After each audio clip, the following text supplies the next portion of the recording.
On today's show, the Dallas Mavericks get a huge win against the Phoenix Suns. They own the tiebreaker now for the playoff race. That's huge. And we got to see what the new Mavs look like in a playoff-type atmosphere. Let's talk about all that and more on today's Locked on Mavs. I'm Luka Doncic, and this is Locked on Mavericks. 10 Mavericks, NBA champions. Bang! It's good, and the Mavericks have won the game. If you don't believe, you shouldn't be here. Loyalty never fades away. And welcome. You are locked on to the Dallas Mavericks. My name is Nick Angstadt, media member and NBA channel manager for the Locked On Podcast Network. Your team every day as we gotta let it ride. Here in the AAC, you can still feel the atmosphere after the game. Amazing. Thanks for being part of the show. Make it Locked On Mavs your first listen today with the best way you can help us grow the show. Listen every day. Leave a 5-star review. Like the video on YouTube and comment anything below. Let me know one thing that stood out to you in this Mavs win against the Suns. And then go over to our friend Brendan Clean. Drop a GG or a good game or a go Mavs. Nothing mean in his comment section. If it's mean, I'm going to block you from our channel. There you go. Go drop some comments for old time's sake on Locked On Suns and all that. Today's episode is brought to you by LinkedIn Jobs. Helps you find the qualified candidates you want to talk to faster. Post your job for free at linkedin.com/LockedOnNBA. That's linkedin.com/LockedOnNBA to post your job for free. Terms and conditions apply. And joining me, the post-game prodigy. What you got for me, Slightly Biased? This is how Luka's slicing and dicing them with a butter knife. We got weapons on the show. Yeah, I probably should have this in close reach during a game. The refs make a bad call. Hey! Well, hey, at least they didn't lose, so then you didn't True. have to use it in unsavory True. ways. Oh my gosh. I have a knife up here. The vibes are immaculate. They're insane right now. 7-game win streak. The Mavs own the tiebreaker now against the Suns. That was big. This felt like a big game. We'll talk about the Mavs in a playoff-type atmosphere. I was here. I'm still here in the building, feeling what it felt like in here. And the new Mavs, PJ Washington, Daniel Gafford, showed us real things. Honestly, Dereck Lively showed me some things in this game as well in a playoff-type atmosphere. So we'll talk about that. We'll obviously talk about the defense that helped the Mavs get this win. PJ Washington and Maxi Kleber played a big role in that, obviously. And then, Slightly, we got to start here. Oh, my gosh. We got to start with Luka and Kyrie combined for 70 points. An insane performance. It felt like a real pedestrian Luka game, but then I look up and he has 21 points at the half. Yeah. He finishes with 41 points, an amazing number. Dirk was in the building today. 9 rebounds, 11 assists, 4 steals for Luka as well. He was just absolutely incredible. He slices and dices. Like you said, you held up the butter knife. He sliced through this Suns defense. And honestly, people were asking me about, what centers are you worried about in the West? And I kept going down the list, and Nurkic was one of them I got to, and I said, Luka just destroys him. Yeah. And he barely could play in the second half. I didn't even see how many minutes he ended up playing in the second half, but he barely played. Yeah, no, this was a 4:33. 4 minutes and 33 seconds Nurkic played. Yeah, Luka's going to pick apart any of these centers who can't hang offensively. We've already seen this happen in the playoffs. Like, we've witnessed it firsthand. But man, what a performance from! I'm telling you guys, man, it's we might be in the middle of something here, something really special. Because I really do think if as the season close out here, you did an episode last night. I did a video today on my channel. I really think like this wasn't like me saying it. You were saying Luka should win. I was saying Luka is going to win MVP. I think that this is. I do. I really do. I think we didn't talk to each other about those episodes, by the way. Both did a Luka MVP episode last night. Didn't talk to each other about it. And that's because it was written. I'm telling people, today I was talking about dropping, and people are like, no, dude, you're gonna jinx Big Suns game time. I was like, I don't care. It's written. I saw it in a vision, in a dream. And this was the type of moment I was talking about on my show yesterday, where I said Luka should win MVP because he's going to have these opportunities.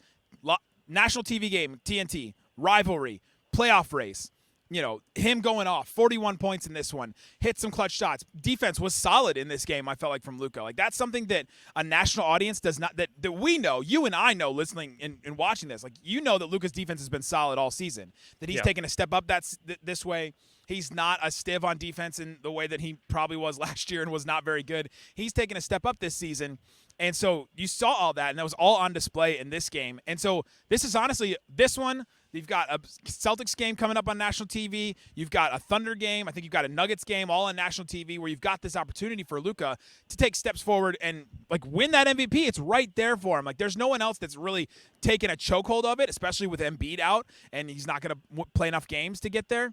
And so, I mean, it's right there for Luka to take. It's not the most important thing, obviously. We'll talk about this team and all that, but Luka MVP, like this is one of those games that kickstarts a campaign for him. This is like, I don't know, like for a politician, like a really good rally, a really good rally where like they have a viral moment where something happens where the candidate will say something and all of a sudden like everybody gets behind it. I don't know. I don't want to name one because I don't want to get mad at me. Who is that? Who is that guy? You remember that guy? That guy. That was the opposite. The one that was the like, opposite. That guy. Back when you used to make a weird noise at a rally, you almost get kicked out of politics. That guy, his campaign ended right there. But yeah, no, this is one where it kickstarts a campaign for Luka. Yeah, and I mean, it kind of goes hand in hand because it isn't the most important thing for the Mavericks, obviously, but Luka winning MVP would mean that the Mavericks are winning enough games to get into the top 5, I would have to say, maybe even the top 4. And, man, matchups like this where if you don't have that real elite point of attack defender, which the Suns don't really have. I mean, Kogi's is good in that role, but, Devin Booker's okay from time to time. KD's a good defender, but he's not, like, guarding Luka every time down the floor. No. He's going to slice and dice you and pick you apart because you have to help. You do not feel anywhere near comfortable enough leaving guys on an island against him if they're not like legit, real good defenders. And I mean, my God, it was a masterclass in the second half, especially just every decision he made. And he got, he starting the third quarter, he got red hot and he threw up some heat checks, which is completely fine because some of the shots he was hitting were absurd. But outside of that, every decision he made was just incredible. Led to an open 3 or a great look for himself. I mean, he's just remarkable. The Suns tried to put, speaking of politics, mini Ted Cruz, Grayson Allen, Grayson Allen on him. He just had no shot. They didn't try the double teams as much. They did it a little bit in the first half, but yeah, Luka can just slice and dice because they're gonna allow Luka to get what he can himself. It's kind of like what the Clippers used to do. They're going to try to take away the passes. They're going to try to take away the extra stuff, and then they'll just leave one guy open. And it was Derrick Jones Jr. sometimes. It was P.J. Washington sometimes. Maxi Kleber sometimes. And they'll do that like late help where they'll run over, and Luka has to make a split-second decision where he has to either take a shot or kick over. And like you said, he just made all the right decisions. I mean, that it's just what happened in this game. 41 points for him. Did finish with 11 assists. He's that guy. He's him. Yeah. At this point. I mean, Booker played such a good game. I'm annoyed how good Booker is. Like, as somebody that cares about the Mavericks and covers this team, like, it's just annoying how good Devin Booker has become. And Luka completely outplayed him. I don't think it's annoying. I think it's good. I've said this before, though. No, I think it's good for the rivalry. It's good for the it's good for the rivalry, but like I'd rather. this would be destroy them. Every game. I mean, this game, like Devin Booker was great. Some of the shot making in this game for both teams was just absurd. It was some great basketball. Yeah, Alvin Gentry was sitting in front of me, former NBA coach and now in scouting, and he was like, why are they even calling plays for these guys? Just let these 4 guys ISO and do whatever they want at this point. I was like, yeah, you could call it any one of their numbers and it would be better than probably. Have you seen that stat going around where they looked up, I don't know if it was Basketball Index or somebody was looking up the most efficient play for every single team in the league?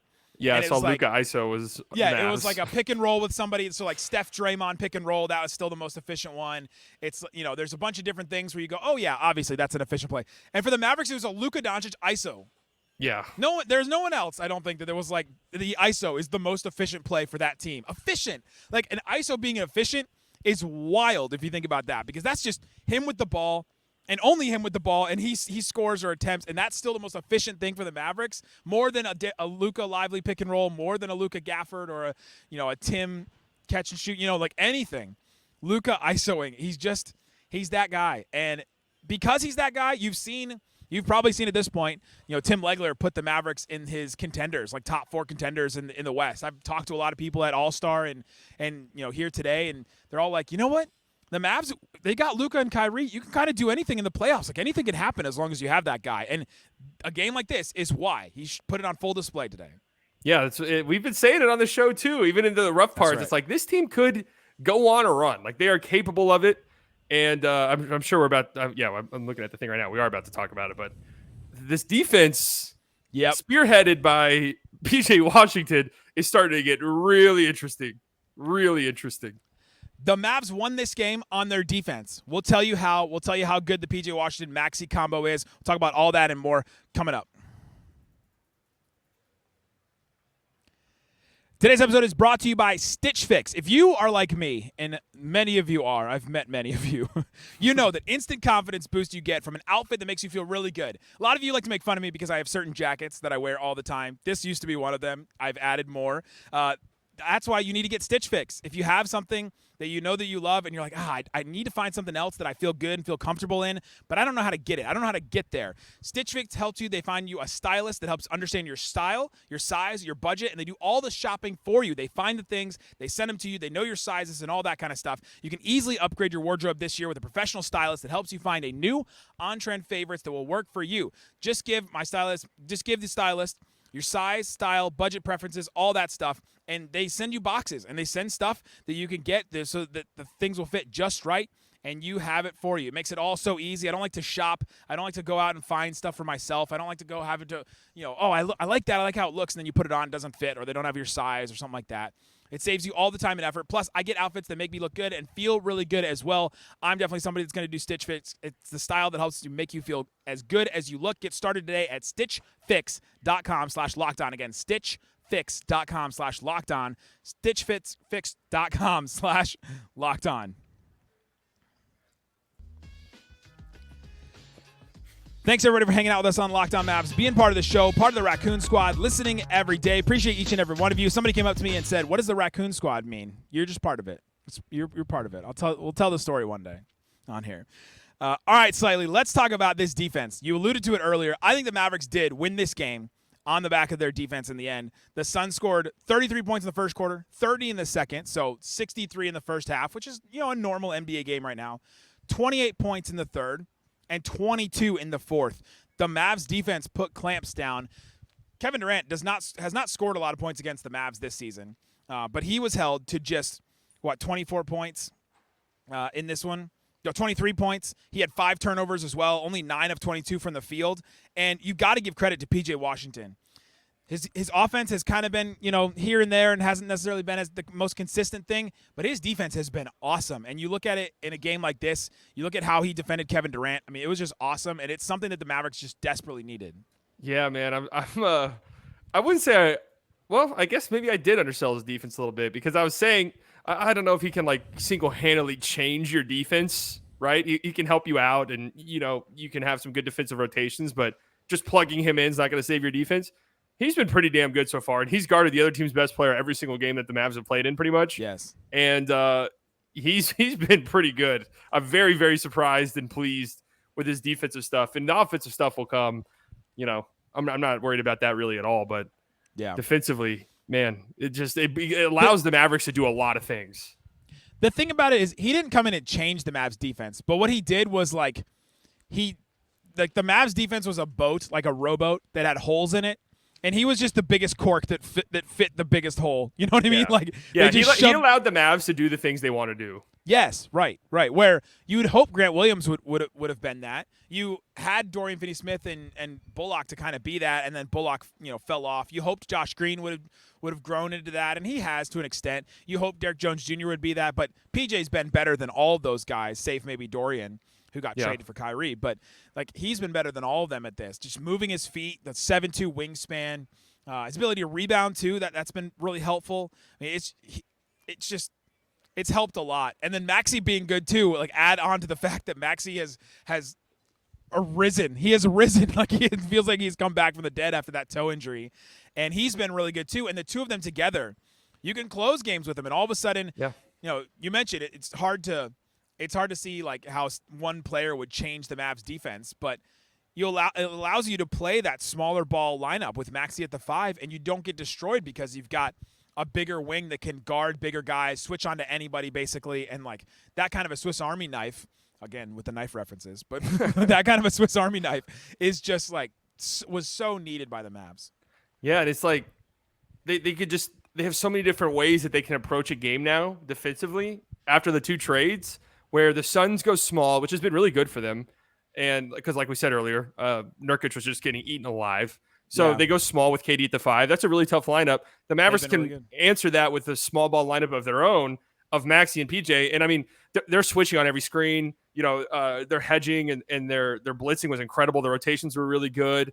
Just throwing, actually, like doubling a guy like KD and then throwing length at him too. Not just sending a double, but sending Maxi and PJ Washington at him. 2 lengthy guys who can really disrupt what he's got going on to the best of their ability, because KD's one of the most unguardable players to ever do it. But yeah, it's pretty exciting because, I got to give Kidd some props. I thought he did pretty good with the rotations tonight and with how he decided to tackle the big situation and who got the most minutes. And Yes. I give him some props, man. Kidd this season, honestly, has made the best decisions. Not of all, like always. He hasn't 100% making this. He's made the best best coaching season ever. Hold on, the vibes aren't that good. No, the vibes aren't that good. Nick just said this is the best coaching season ever. Let me start over. Let me start over. For the most part, I think Kidd has pulled the right levers with the rotations and the players, right? Grant Williams wasn't working. He pulls him out of the starting lineup. He totally could have just kept Grant Williams and stuck there with him. Derek Jones Jr. had been playing really well in starting, and then, they make the trades, and all of a sudden Josh Green is back inserted into the starting lineup, and he sticks with him. Lively and Gafford and Maxi, and I think he's pulled the right levers with those guys and, like, played the right guys in the right situations so far. Like, I think you're completely right. You mentioned Lively. He played just under 16 minutes. He started in this game. Gafford ended up with 17 minutes, and then Maxi played just under 26 minutes. And that's kind of how I thought it would be, because I thought Nurkic would get played off the floor, and I thought that the Mavs would still want to play Maxi and play that small ball unit, and they're able to, and that unit did really well for them. Yeah, it just the flexibility it provides. Because even, look at Lively and Gafford's minutes. This really wasn't Lively's game. Nurkic is a beefier center who plays really physically, and Gafford, I think, was a little more suited for that. So just having that, that option you can go to off the bench now is incredible. And it's just really funny that, like, the way that the, like, really smart national media members talk about Kidd and the Mavericks this year compared to Mavs fans has just been hilarious, because for the most part, they're all like, yeah, Kidd's done actually a pretty good job with all the injuries. Like, you got to give him props. And Mavs fans are like, no, this is the worst act of terrorism of all time. What's happening in Dallas on the sideline? Can't believe he's not playing Omax Prosper more.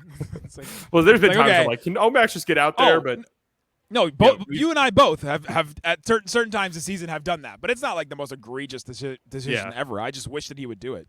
There was one moment with Lively, though, that I was really watching, because this is something I was talking to Tim Cato about before the game, is that what are they going to do with Lively or Gafford when the Suns go small? And 9:17 left in the third quarter. The Mavs go on a 15-0 run to start the third. It was like an amazing run. They're hitting threes all over the place. Phoenix goes small. They go KD at the 5. And then Lively stays in the game. And he stays in for like 2 minutes. He got an offensive rebound.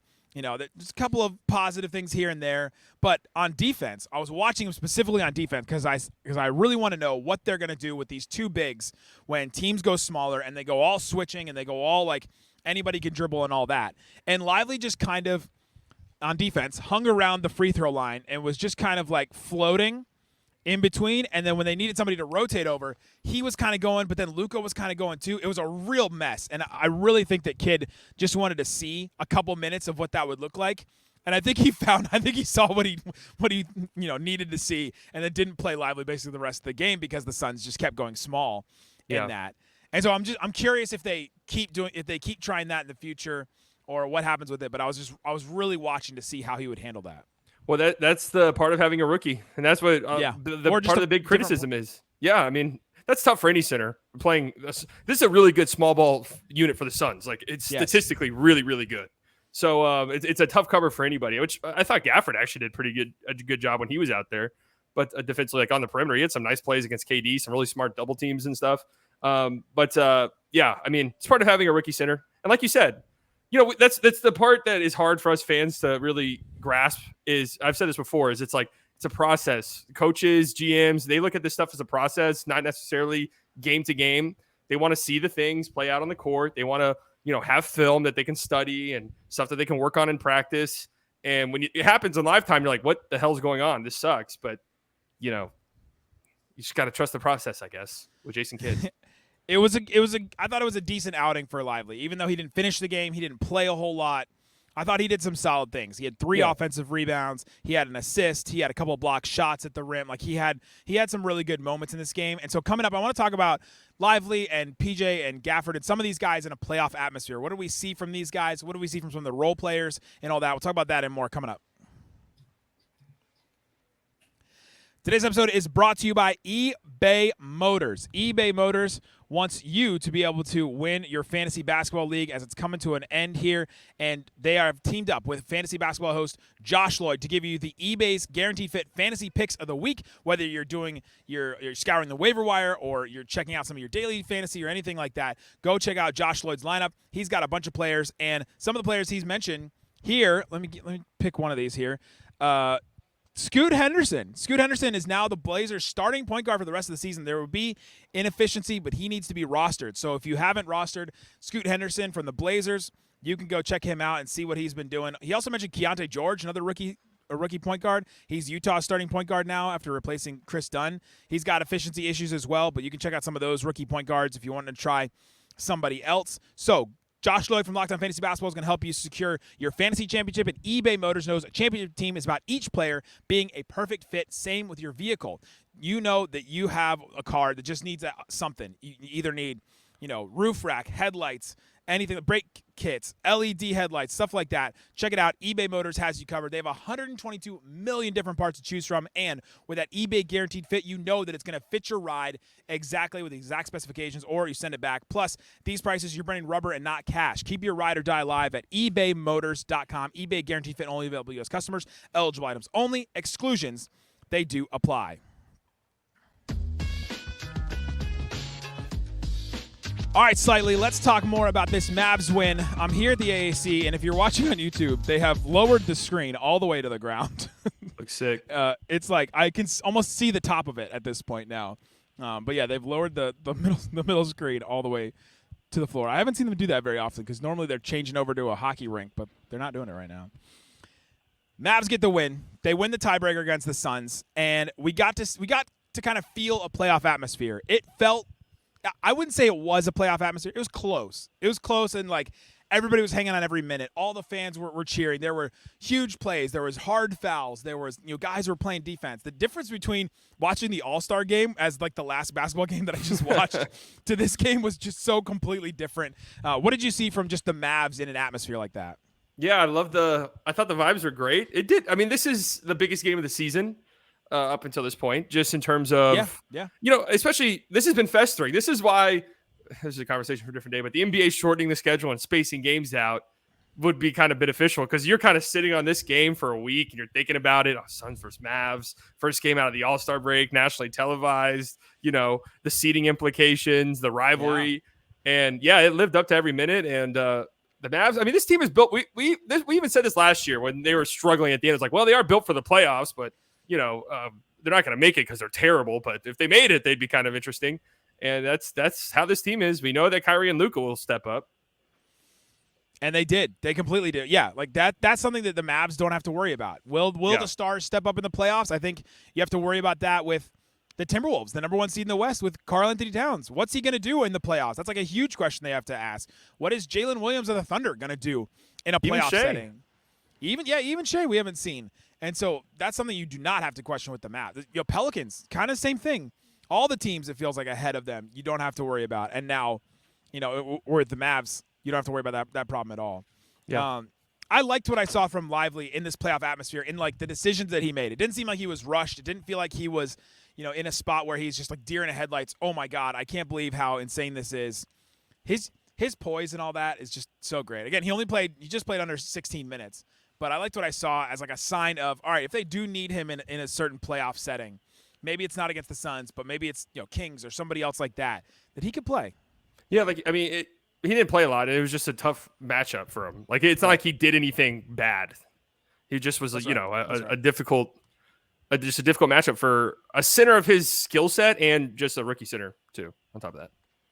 It absolutely was. The new guys, we talked about PJ earlier. I thought he closed the game. He played 30 minutes, which was third on the team. He was third on the team in minutes. He played the third most minutes, which is kind of what I expect from him at this point. You can just leave him out there and play. And I think he would have played more, but he had 3 early fouls in the first quarter and a half, and so he got taken out. hit a couple of threes. He was confident in his threes. That's something we're really watching. He attacked off the dribble a couple times. There was twice he attacked KD off the dribble just because he was mad at him. You know? Yeah. And like those I think we can do away with. But other than that, I thought he made good decisions, and like I thought he played pretty well. Yeah, he's gonna be fine. I'm pretty confident in him. And defense is one of those things that kind of travels. Offense would be the one that I'd be a little bit worried about for guys and the decision making and rushing shots and just being thrown off of the rhythm. Defense, though, usually you can lock in on that end, and I think everything will work out on the other end.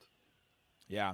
Josh Green started in this game, played 25 minutes. He closed kind of here and there. 3 of 5 from 3, 9 points, 5 assists for him, 2 steals, and he had an offensive rebound that was absolutely massive in this game. It just like he grabbed it from underneath the rim, and he just does this little extra stuff. And I saw it in this game where you just thought, man, it's so great to have a glue guy like that he can just kind of fill in little gaps here and there. And the Mavs needed a guy to hit a couple of big threes, and he was the one. Yeah, he hit some big shots, and he had a terrible start to the game. I mean, just being honest. And he still had some moments where it was like, all right, hit that little fast break when it was Josh Green and PJ Washington. You can just tell. God. I mean, because the game was kind of over at that point. I think it was like 12 points with like 3:30 left. So you felt pretty good about your chances to win, and you could just tell Josh Green wanted to send the building into an absolute frenzy with that lob to PJ.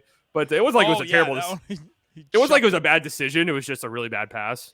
But he had that other one. I think it was in the first half where he was driving in transition, and he was going up against like 3 Suns at the same time. And I thought, there's no way he's getting this shot off. And all of a sudden, it goes off the backboard like a real shot. Didn't go in, but I was like, man, he could have just stopped and turned around and like slowed it up. But yeah, he had a couple of moments in transition. But as long as they're pushing, you got to push in transition. So I think we're going to talk about him and his transition attempts the same way we talk about Tim and his like crazy threes. Like you got to just keep taking them. You got like if you're given that shot and if you're given that transition opportunity, you've got to take it just to put pressure on the defense. Well, here's the thing too. If you're going to ask a guy to, hey, play defense for us, and you're probably going to guard. If we're playing a team with a good guard, you're probably going to end up guarding that guy for most of the game. You got to let them do some stuff offensively. Like that's how it works in a sport. You can't just have these guys go out there. Hey, we don't know if you're going to touch the ball once tonight. Good luck. Like you gotta let these guys play their games a little bit. And if it doesn't work out, it doesn't work out. You can't get mad at, in transition throwing a lob. It was a good play, but it was just a bad pass. You can't get mad at that. Oh, that play, that pass, if he would have connected on that, oh my gosh. That would have been nuts. It would have just destroyed in this place. What did you think about the rotation? Because I feel like unless Exum comes back, and I'm not sure what to expect from Exum. He was like questionable coming into this, and then he was out pretty early. I'm not sure what to expect from him. I'm not really expecting him to play a lot of minutes. Maybe he will, and that'll surprise me. But we got, here's kind of the rotation just by minutes. Luka, Kyrie, PJ, Tim Hardaway Jr., Maxi, Josh, Derrick Jones Jr., Gafford, and Lively. That's that's your 9 right there. Yeah, and I feel like Exum would give you some Tim Hardaway Jr. insurance. Reprieve. No, not insurance. Reprieve. Yes, reprieve. Tim misses his first 3. All right, Exum's gonna be a big minute night for you, buddy. Get ready to learn bench mob, Tim. Yeah. So that's pretty much it. But that's a good 9. The starting 5, I would have to imagine, is the starting 5.